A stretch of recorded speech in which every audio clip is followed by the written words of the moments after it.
Rencontre internationale sur les ruines du château de Langelbourg. Chaque année, à la belle saison, des jeunes venus des 4 coins du monde viennent manier la pioche. Leur mission, restaurer une partie du site.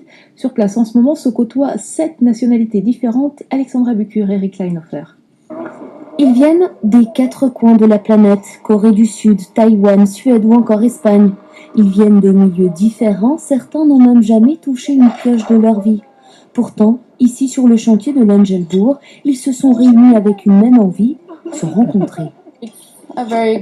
C'est une superbe opportunité pour communiquer avec des personnes de pays différents.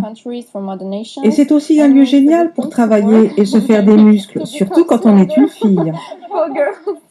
Se muscler avec le travail, car ici, filles, garçons, tout le monde met la main dans le mortier. Tu nettoies, tu fixes celle-là, un petit lit chaud ici, on pose l'autre et on continue à monter comme ça, sur le deuxième rang.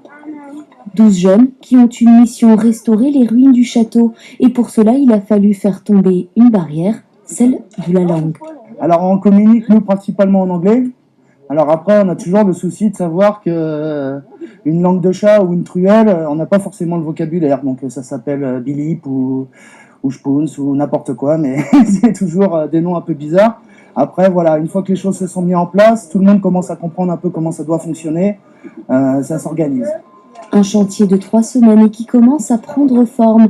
La tour du château qui servait de cuisine a été débroussaillée et les ruines consolidées. Les Français, car il y en a, voulaient aussi apporter leur pierre à l'édifice.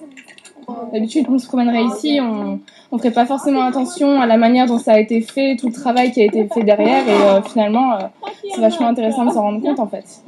Plus qu'une semaine avant la fin du chantier international, mais déjà beaucoup de souvenirs dans les bagages de nos volontaires. On appelle ça la rançon du succès.